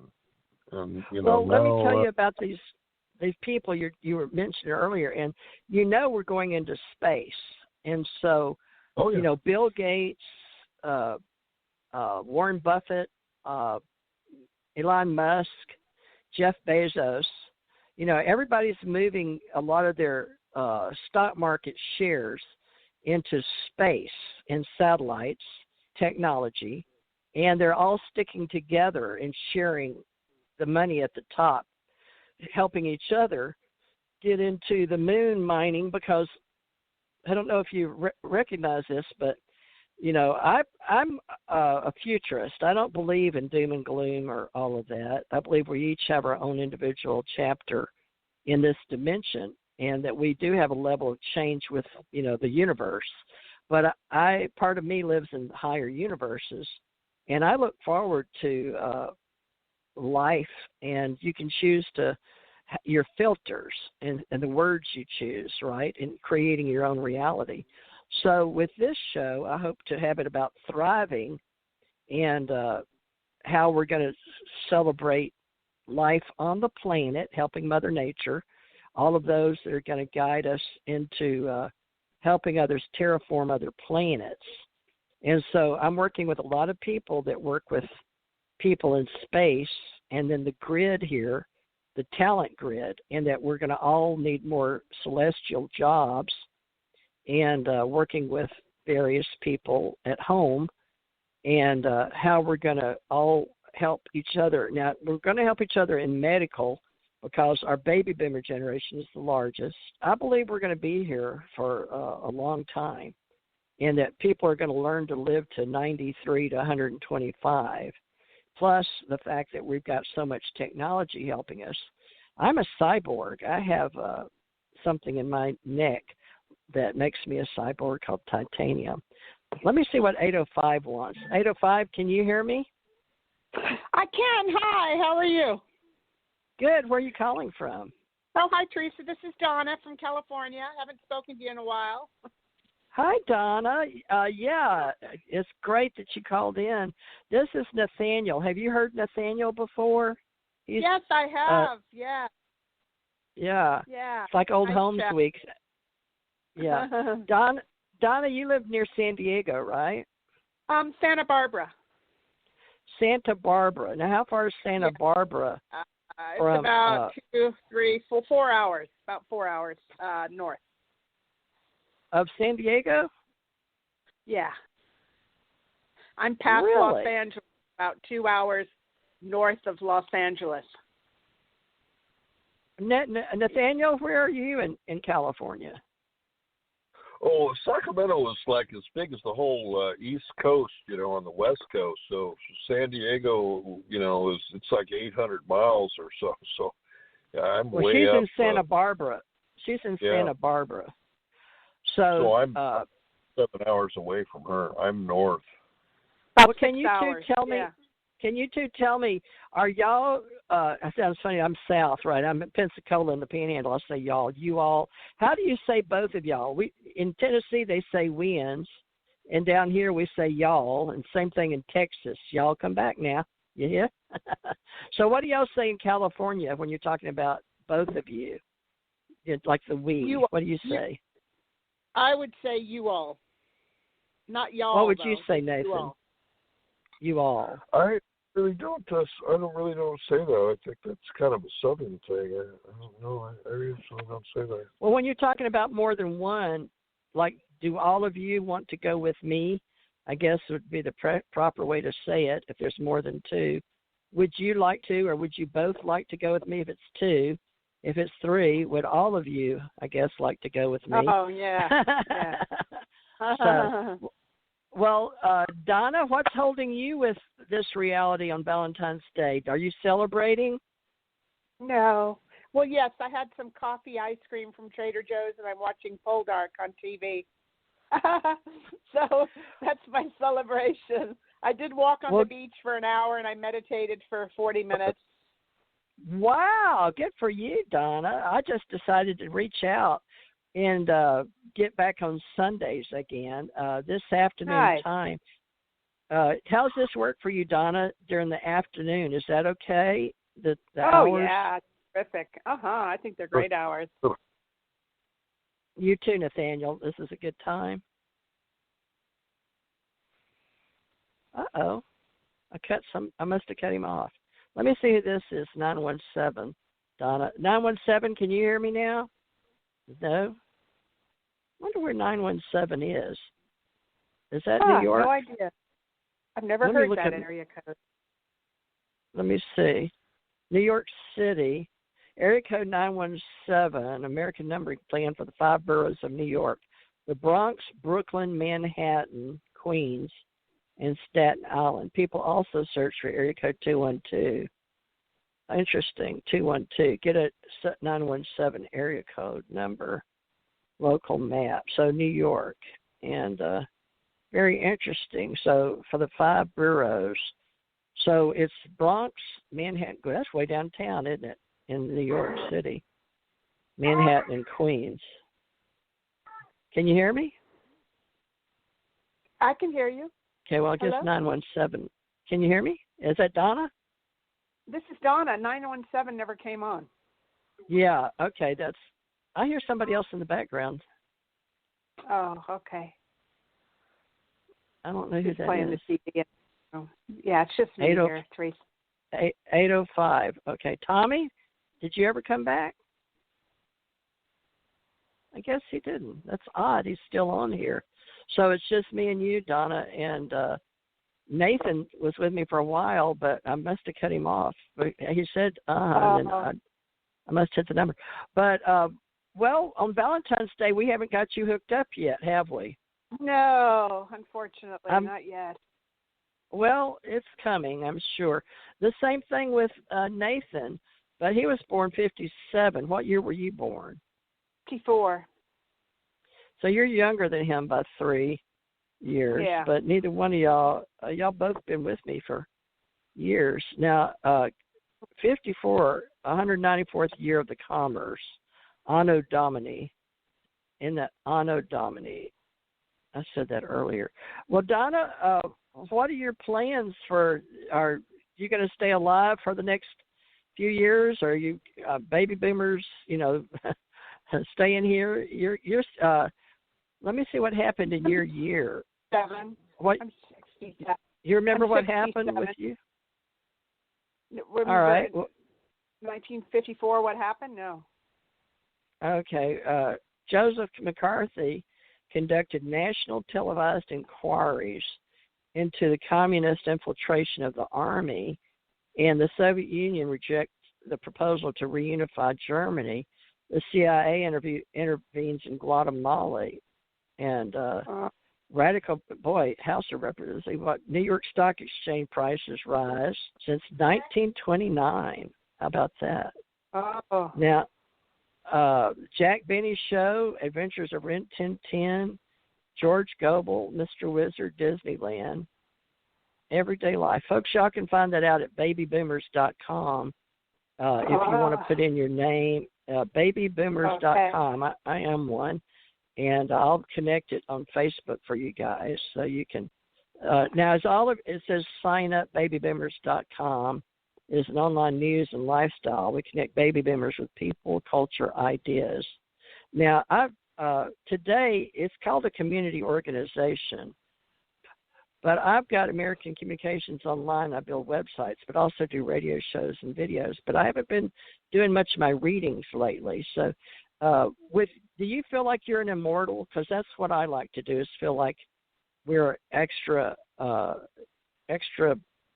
terrestrial biological entities, and we're just visiting here in a human form. And, that's what I think too.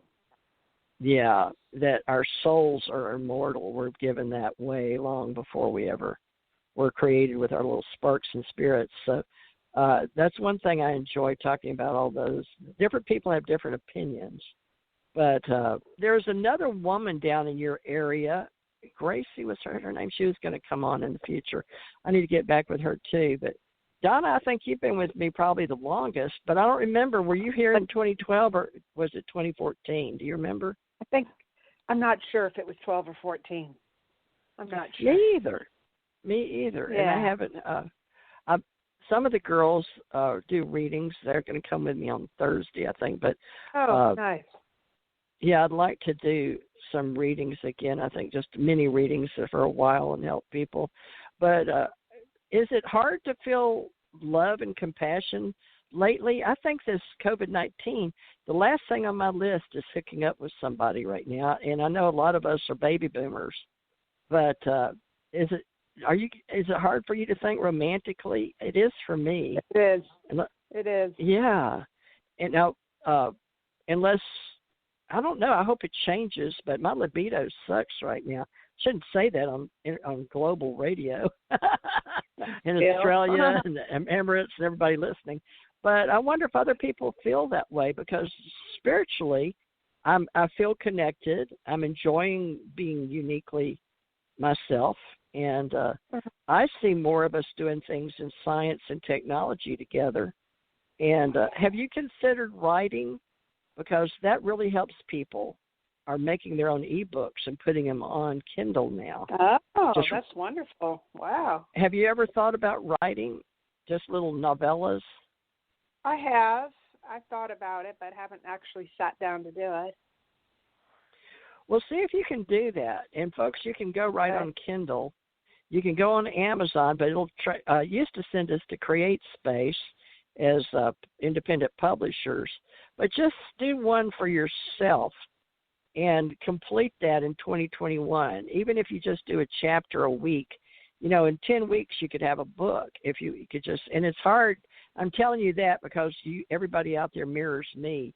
And I need to write. I'm a creative writer, and I've got a lot of books out there, but they were mostly about my experiences with my extraterrestrial husband, and our encounters. And then I started our company, Ace Folk Life and Ascension Center, and then pulling all these groups that we weren't keeping names while we were, having people come and join us in our spiritual community, but we were following a lot of the way that we complete ourselves and how we all socially and metaphysically come together. And everyone I ask says, yeah, they're a metaphysician. So I guess our Ace Metaphysical. Now, let me look at you, Donna, because what month were you born? April 20th, 1954. April 22nd, 1954. Now, metaphysics is a branch of philosophy that examines the fundamentals nature of relationship, mind, and matter between substance. Have you been able to look up any of my YouTubes? No, I haven't. Donna? No. Okay. Yeah, I'll offer that to you because under Teresa J. Morris, our Psychic Channel Network, and, let's see, what else do I have? ACO Club, Ascension Center, Ascension Age. Wow. I've got a lot of books out there. Yeah. And, but let's see at April 22nd, 1954. But famous birthdays, let's see. It says you were born on a Thursday. I was a Wednesday child.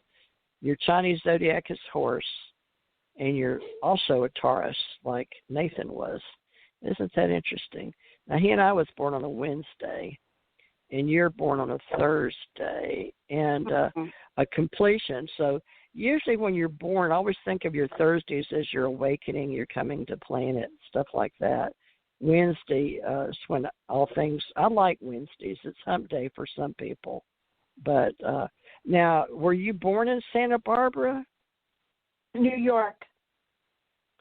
Now, Joseph Bottoms was an American actor on Blind Date Break. Now, he was born in Santa Barbara. Oh. Isn't that funny? But yeah. And he was born the same day you were.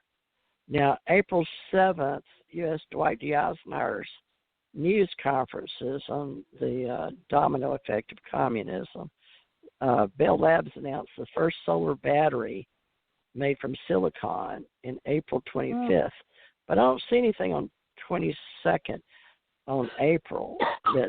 But all those things were going on around you that year, and pretty good time. Now, you, with your birthdays, I wonder, with you being a zodiac Taurus, do you feel like you're different from most people? What is that drives you as a Taurus?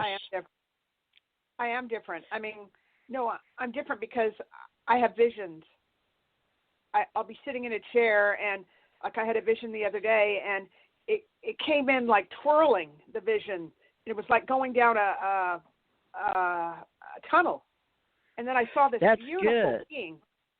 Oh yeah, he was beautiful. These are fifth dimensional traits. Yeah, I was wanting to go positive about that, so I'm glad you called in on your personality traits, because that is typical of you being an earth sign, that, you know, your ruling planet is Venus, but you're going to be picking up the fifth dimensional, what people call the rapture. So people are dreaming about it, seeing it, having full-blown visions. And so you're the first one that mentioned that, but thank you for that. That's a good share. So what else did you see? I'm having those too. Okay, he was the most beautiful man I'd ever seen in my life. The royalty there, that he was from the kingdom of God. I felt it. I mean, it wasn't just seeing. I could feel it also. And I didn't want to talk to him because I was afraid he would disappear. So I smiled with my lips, and he kept smiling, and my heart was beaming. And it was the most beautiful encounter. Like, I felt the love, everything. And it's like I will be with him again. And then I felt this enormous joy in my heart. It was unbelievable. And then that was the end of it. Wow, I've had that same dream, but I don't know if I saw the same person. But I've also had an out-of-body experience where I was taken out of a dream and went up. And I didn't know how to tell people, but it's on this radio show somewhere. It felt like Jesus to me, or the person that you would think is the most powerful immortal that we call Jesus, but people think we're out of our heads because we weren't living in the time that they lived. But it's whatever one in our mind and our filters, in our consciousness and our awakening thinks of that pure, I guess, other self, or like your soul, other self, or your mirror. But that feeling, I mean, I knew it was a male. I knew it was like the most powerful, but sweet, loving, kind. And I was scared to do anything too, because I got that feeling that they'd send me back, because when I saw this person, now in the dreams, that energy is like the fifth dimensional vortex. We had spin up and spin down before we had heaven and earth, and it was covered with the waters, but it was the actual centrifugal force in learning about how to control gravity when they were terraforming earth. And I believe that a lot of us in our fifth and sixth dimensional selves waking up into our soul is the fact that we're gaining the experience of our past lives. And that gives us understanding that we weren't always just a human, you know, that we're like the physicians of the mortal self. So I don't know, but metaphysicians is the best word.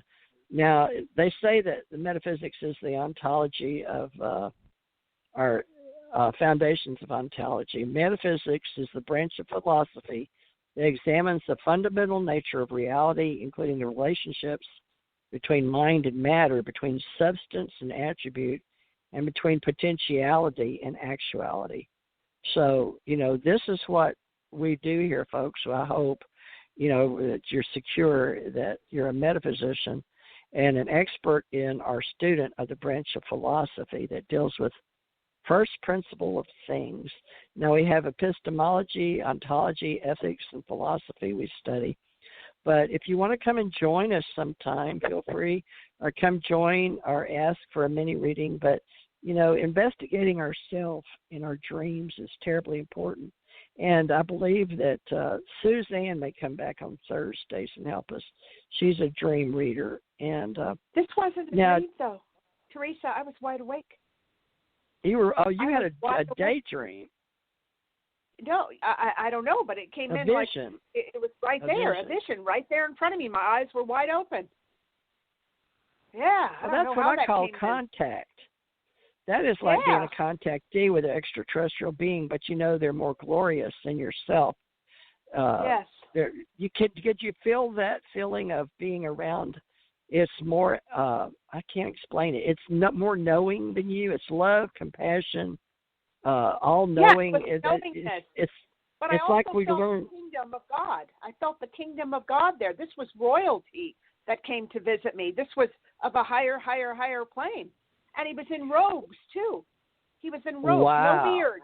Most beautiful face I'd ever seen in my life. It's going to be hard now for me to meet someone because of this encounter. Because of this supreme being energy. Well, no, that's important that you know that and that it's okay to have this part of you. You're recognizing your higher self and your senses with your own filters and your mind and consciousness. And, we call that part of the awakening. You've heard, are you awake? So that is part of your awakening. Had you had anything like this happen before? Well, yes, I did. It was about 30 years ago, and this was unbelievable. I was visiting these people in Arizona, I think it was, and I went into the house, and I was in a room, and there was somebody there, but all I could see was a lantern. It was a burning lantern, and then I fainted, and then I woke up later. I was on a bed. Somebody, I don't know if they called the doctor or whatever, they were holding my hand. I didn't ask any questions. I should have, holding my hand. But during that, same thing. I went through a tunnel. I didn't know if I was inside or outside of myself. I went very, very quickly, and then I communed with God. I felt the love. I felt myself being adorned in all these jewels. And then I woke up, and I saw something leave, and I put my hand out, and then the person sitting next to me took my attention, took me to the hospital. I was fine. And he said, when he drove me back, he said, do you know, I didn't ask any questions like what happened to me or whatever, but he goes, did you know that everyone in that hospital loved you? And I didn't say anything. I guess they picked up on the energy because I had communed with God or Jesus or someone. Then about 3 months after that, I was at a garage sale, and I pick up a book called The Dark Night of the Soul by St. John of the Cross. And everything in there was the same as what happened to me. So it's the different steps that you go through, your soul goes through, and it just happens that in this lifetime, mine went through that step, which was like the highest step that you can go as far as your soul. Yeah. So it was interesting. But and then I'll have times where I'm walking on the beach and I'll feel this unbelievable glory, sacredness, and I'll just like fall down on my knees just all this stuff happens. I don't know. I've had a lot of experiences. Yeah. Well, that Dark Night of the Soul, 16th century St. John of the Cross. Now, did you buy the book or did you do Audible? No, I found the book at a garage sale. And then a lot of these priests or nuns or whatever, they go through all this trying to learn how to do it. But I saw the backup in a book that I had already done it. I already did it. It's not like I have to study. San Juan de la Cruz? Is that it? The Dark Night of the Soul? Dark Night of the Soul by St. John of the Cross. It's a hard, you can't find the book anymore. It's about 450 pages. I've tried to order the book, but they don't release the book anymore. Oh. Yeah. The constant simultaneous succession or recurrence of certain distinct similar phenomena. Wow. Okay. Well, we'll have to, the universal soul, the body soul, becoming the divinity. How did you feel? You feel like that's part of your intellectual light? What do you mean by intellectual light? Intellectual light. Logical, they say our soul can't think, but we're in an awareness. So we have to learn how to teach our initiates. And the Dark Night of the Soul was used in the Eleusinian mysteries back in what they call the divine doctrine of Orpheus. So that was in the wisdom of the Kabbalah for mystics. Are you familiar with the science of? Well, yeah, because the science of love and how they use the philosopher's stone of the alchemists, the fifth quintessence, is what we're also sharing now in this fifth dimension. So you're just feeling the solution of what you're doing in your, what they call continuity, in your soul. So how you using the teachings of other philosophers, or did you just happen on this book? Because that's pretty heavy. I just happened on it. I've always liked religious. I just happened on it, so I was meant to find that book. But then, well, the Kabbalah, the doctrine says the kiss of love is the rapture of when your soul. And Nathan was wondering about his rapture.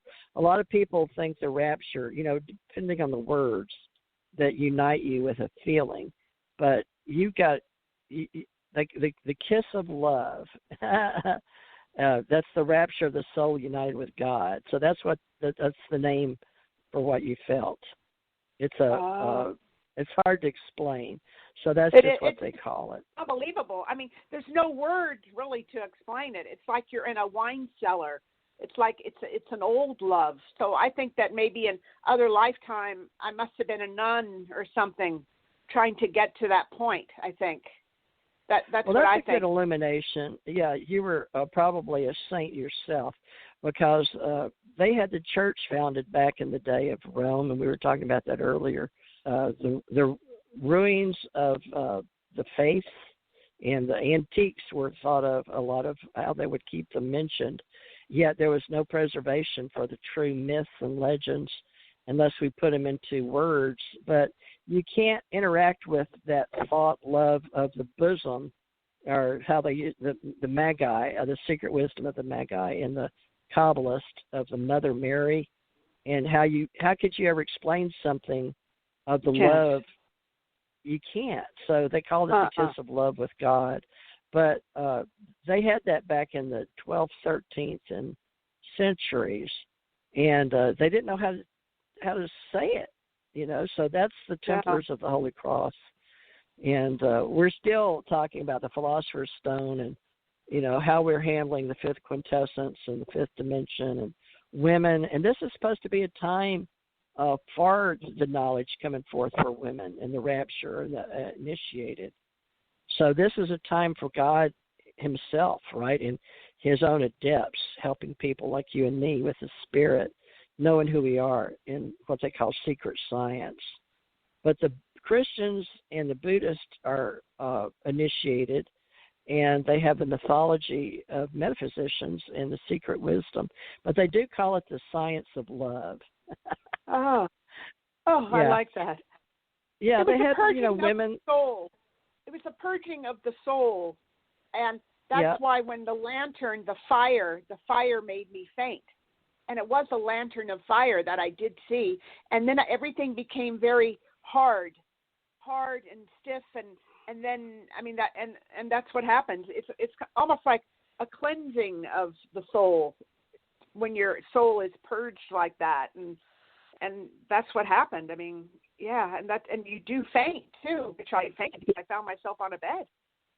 Well, St. Paul, St. John, the one you're talking about, St. John of the Cross, and St. Teresa, who was an initiate, and I'm named Teresa. That's my name.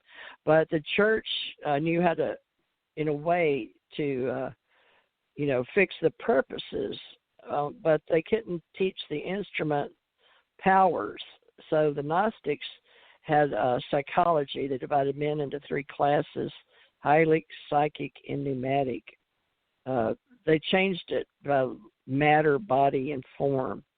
So did you read any of that in that book you got? No, that wasn't in the book. Huh. No, it's different levels that you're. It's almost like being married to God can be not married to God, but close to God, and then it has all the different steps that your soul goes through when it's purged like that, and it's beautiful. It's written beautifully. It's exquisite well, how writing. The divine life Yeah. Well, this is a perfect day because it's hard to describe divine life and the interior that you transform with grace and love. So the secret wisdom is the kingdom of God in the center of the soul. And that was the intellect is too hard. The soul becomes part of the whole. But they mean WHOLE, or the whole of the soul, and the quintessence, essence, sealed to the image. So that's very interesting that you didn't read any of that. But it was the conduction and the mysteries of that mysticism of that love. But you felt it, right? That mystic. Yes. Yeah, never felt such love before in my life. Yeah. And well, in this, I was also like, I was jeweled. Go ahead. There were all these jewels around me too. Hey, virtues. Yeah, it's the virtues with different crystals and different colors, because you're visually seeing these things. Then this is sight, insight. Is what we call it. Yeah. But you felt the quintessence of the essence of the. Wow, that's amazing. That's a long way to come. And see, this is one thing that Nathan was talking about, because he has a lot of yellow in his, when people see his aura, and do you favor a color right now? Well, I had my aura picture taken once, and the girl couldn't believe it because I had so much indigo blue. Indigo blue, that's what I was picking up. So that's good. That's above even the heart. And, folks, we do. The ascension is the chakras, 7, red, orange, yellow, green, blue, indigo, violet. But then you look at those colors and what you're projecting as the inventor of your own soul. But we know that God, that which has always been, is really the originator, because we know we come here, but we can see the trees and the water and the fish and the things, the other humans, but we know, wow, we have this feeling of an other than. So the inner divine is your inner purpose, your inner initiate, and how you go in with your meditation and that feeling of allowing to receive. So you've been really good about allowing, like you said, you're meditating on the beach, you're allowing your inner self, your inner voice, but then the outer voice becomes that outside of us, like Donna's insight or her experience or her, what do they call that? You had a epiphany, a real writes vision. Beautiful. Exactly. But I'd never had an experience like that in my entire life. It was the most. Well, you need to write that up. Write it up so other people can enjoy it. Write it up like a little. I can do that. Yeah. Who's a nice writer that I got some books recently? Jean Guyon. She. One book is called Experiencing the Depths of Jesus Christ. And she has several books. And if you ever get a chance to read any of her books, she's excellent. And she shows you a way to commune with God. And you really commune with God in the silence. Yeah, it's the silence that you commune with him. And it's just beautiful. But these books are pretty good. I should send them to you. Yeah. Why did Jesus die? Experiencing the depths of Jesus Christ. Now, that is in the Christian bookstore, but it's also used books. But who did you say wrote that? Let's see. Jean, Jeanne,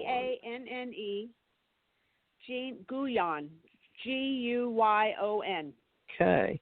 It says, all right. Well, apparently it says Library of Spiritual Classics, Volume 2. Experiencing the Depths of Jesus Christ, 3rd edition, edited by Jean Edwards, by Jean Guyon, Guyon.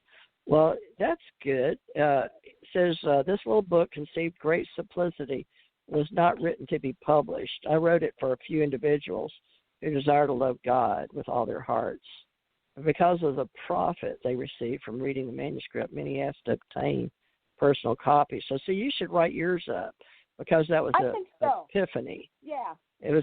It was something that everybody will probably go through, but you went through it, and it helps sometimes to people to read other purples. This lady that you read says she didn't even mean that to be a book to be published. She just wrote it for a few people that wanted to feel God in their hearts. So it's hard to know how to write. I mean, to write, and how do you publish it and all? Is there an app that you can use to do it, or? Yeah, you go.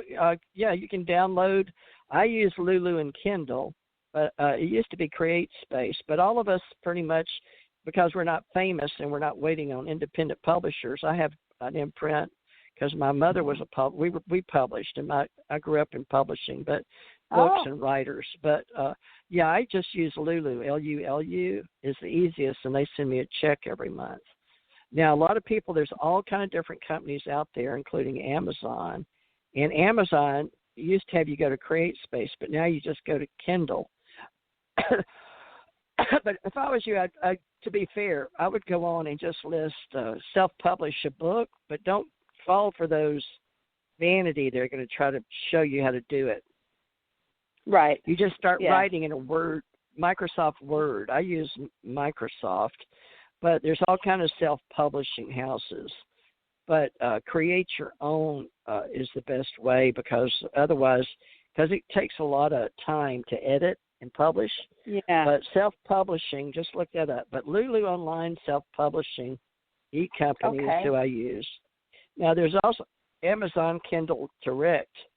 Now, a lot of people go in, but they say they don't get paid on Kindle Direct. So that's up to you. But I know Lulu does send me a check, but most of the people haven't had good luck with Kindle getting their checks, including me. So we don't know what's been happening to all the manuscripts, but, Amazon is Amazon, and they got all of us pretty much started in ebooks. But I went with Lulu, and they're really good about paying me, for my little books.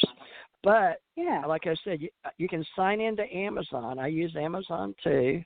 Now, my company is TJ Morris Agency, and then I help people in my company called American Communications Online, because so many people don't want to be bothered.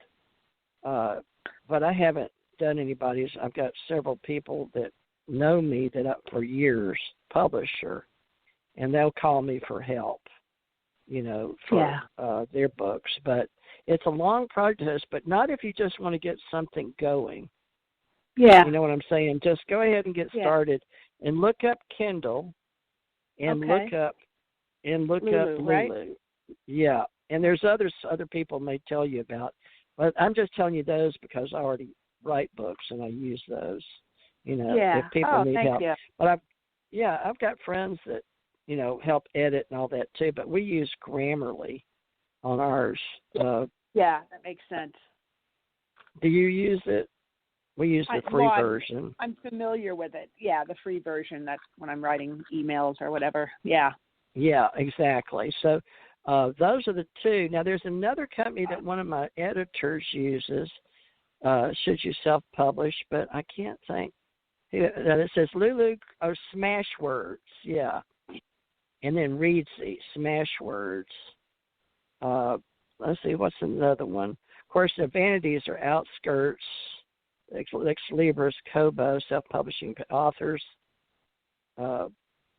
Author's House, get in touch with me. Lightning Sources, who I started with in iUniverse and Ingram. Then there's Bowker. Bowker's where you used to get your numbers from. But I would just go with, doing it yourself the cheapest way possible, which means just take your Microsoft Word, and then it'll give you we use trade publishing. 6x9 is the trade publisher size, meaning your size, and then you have to do your own cover. But we have people that design your cover.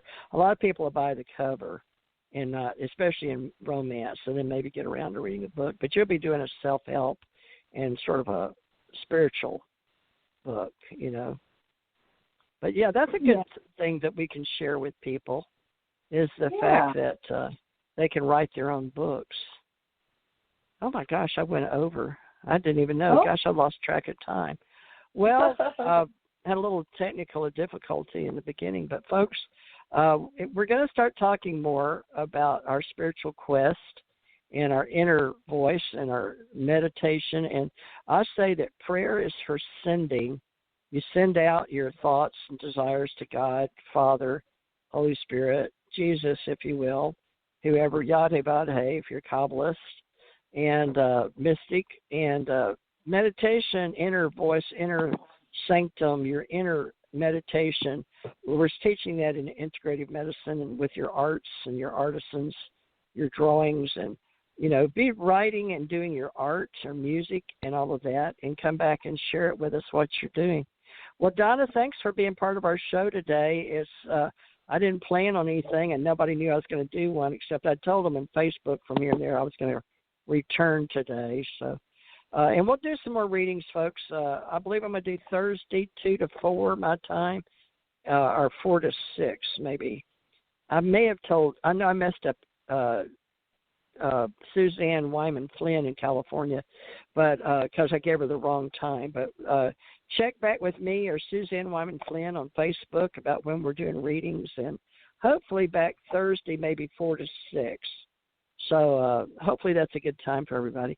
Well, Donna, thanks. Get working on that book now, okay? Thank you, Teresa. I will. Thank you. I'm looking forward to reading it.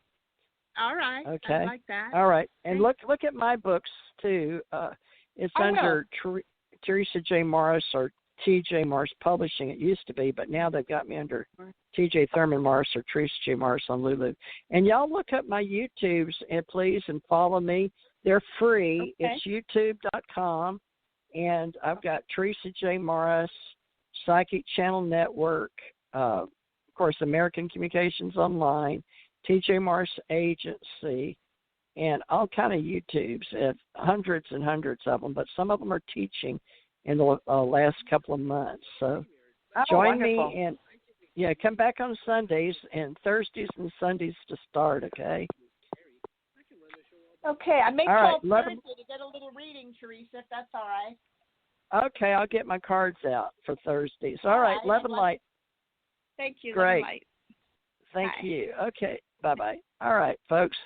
We're going to get out of here. Ran a little over, but look forward to seeing you Thursday.